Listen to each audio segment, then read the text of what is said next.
Mga kababayan, Assalamualaikum warahmatullahi wabarakatuh. Madayaw ug maayong adlaw kaninyong tanan. Magandang araw sa inyong lahat. Ang patuloy na pagtaas ng presyo ng mga bilihin ay isang mabigat na dagok sa hangarin nating magkaroon ng mapayapa at masaganang buhay para sa bawat pamilyang Pilipino. Hindi normal ang ating pinagdaraanan.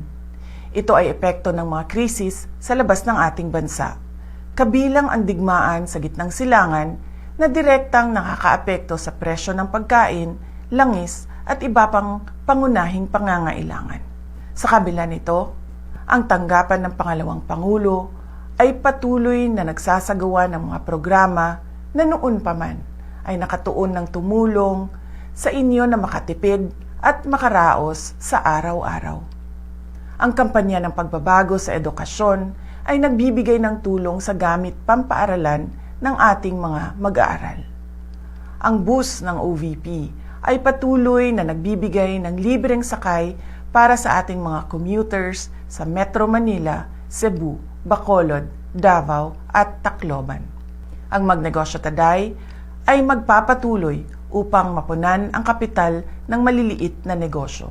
At ang rice boxes ay patuloy na ipinamamahagi sa mga nangangailangan, lalo na sa panahon na tulad ngayon.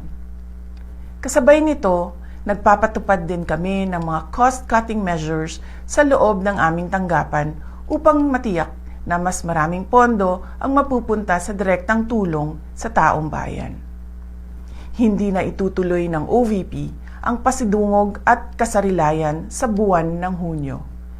Ang mga ito ay dalawang malalaking pagtitipon para sa LGBTQ community at para sa Year 4 Accomplishment Report ng aking termino.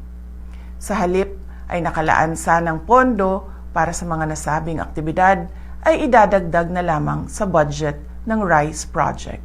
Sa mga darating na buwan, inaasahan nating lalong magiging mahirap ang sitwasyon sa pagkain dahil sa banta ng El Nino mula sa Abril hanggang Hunyo at posibilidad ng pagbaha mula Hulyo hanggang Setyembre dahil sa bagyo at pag-ulan.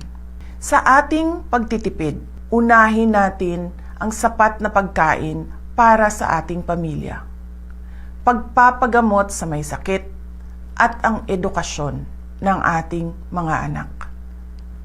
Ang pinakamabisang panlaban sa krisis ay kahandaan. Simulan na nating planuhin ang ating mga hakbang hanggang sa katapusan ng taong 2026. Kasama na ang pagharap sa posibleng pagkawala ng trabaho, patuloy na pagtaas ng presyo ng pagkain, at risk reduction measures laban sa epekto ng matinding init at mga pagbaha sa ating kabuhayan.